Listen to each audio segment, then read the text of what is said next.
Songani alobaki ke association Kundambote efandi kimia. Natina ya koéclairer toko talisa population ya Congo central en général, pe ba membre ya Kundambote en particulier, lolenge situation ya gouverneur élu du Congo central Atubwana Nkulu ki ezali kotambola depuis avanda na kiti ya bokonzi na ye ya Congo central pe kino lelo. Espérance Kivuvu, Pamphile Maïsanda, P. Alain Kimazi, Basangani lokola motomoko, P. Bastangisi Baselil nyonso ya Nkundambote, pona kotalisa P. ko expliquer ba membre nyonso, lolenge bitumba ya gouverneur élu du Congo central, Atubwana et Banda Kino Lelo. Confusion exacte entre conseil d'État, cour constitutionnel, cour de cassation. Parce que expliquant au mingi, batala disposition à article 157, 158, 159, 160, 161 de la Constitution, va comprendre les attributions, la mission, le rôle et la cour de misato. Et puis deuxièmement, déjà le PV nous avons mis en azate pour la service que tout le monde va déchirer. Parce que il déchire faut la sur PV. Or le PV le les a raté, ça veut dire que la pièce c'est la preuve raté. Le PV ça a détruit depuis affaire du tribunal de paix en Matadi sur le RP 16598. Oyo et détruisera le PV wana. Or, mission est de droit que l'accessoire sur le principal. Ce qui va payer le soutien, nous avons peut exister soutien.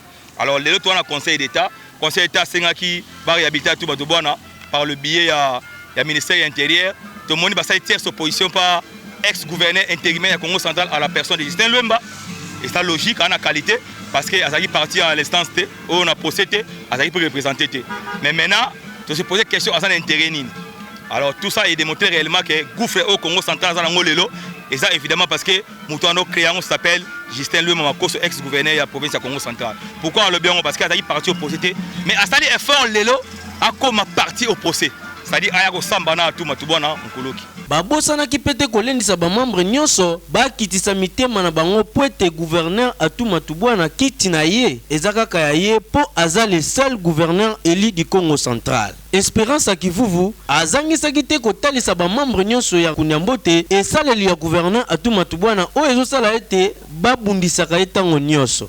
Et nous avons commencé à éclairer juridiquement, politiquement et nous allons chuter pour que cette leçon soit birinante dedans de nous-mêmes et qu'à l'avenir, la population puisse se prendre en charge quand il le faudra pour pouvoir sauver le peu qui nous reste. La population du Congo central et ngongoise en particulier salue sa réflexion, salue sa façon de gérer les choses, salue sa façon de gouverner, mais aussi la matérialisation de l'état de droit. Nous voulons à ce que notre président de la République soit rassuré que le retour d'Atubwana affermira davantage l'ancrage qu'il a au Congo central. Qu'il soit ce qu'il a toujours été, parce qu'il n'a jamais été sentimental. C'est quelqu'un très idéal, c'est quelqu'un qui aime la méritocratie, la probité, qu'il soit ce qu'il a toujours été. Il nous avait dit que le dialogue était la solution. Et il y a des preuves. Les événements nous démontrent que le président de la République avait raison. Nous attendons à ce que la justice soit appliquée et que la population puisse encore élever le nom de ce président-là, le cinquième qui est venu avec un grand message, le peuple d'abord et l'état de droit. Et pour la population, soyez calme, le gouverneur Atubwana n'a pas perdu le pouvoir non plus, ça a été démontré. Il va revenir certainement, mais pas pour se venger, mais pour la convivialité, pour la paix, l'harmonie et continuer sa mission afin que l'on puisse retrouver la bonne humeur et espérer les jours meilleurs. Moko ya ba maman présidente ya association des mamans Atu Amatu na Mokuse yepe azangaki malobate. Poto yoka to yoka Atu asali boy, Atu ayibi, Atu azongisi boy.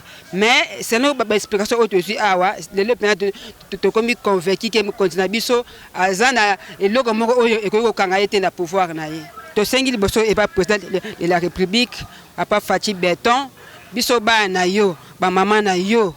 Yambanzangungu précisément to sengi epa na yo papa ozongisa biso mokonzi na biso gouverneur Atubwana pour que ba province nyonso oyo bazo bunisa soki totali la plupart ba bunisa ba gouverneur o baza na sima na ye yango to sengi papa fongola miso lamuka 2023 toza na sima na yo bandeko boye ba ete likambo nyonso ezalaka ne bandeli pe suka Atubwana gouverneur du Congo central élu.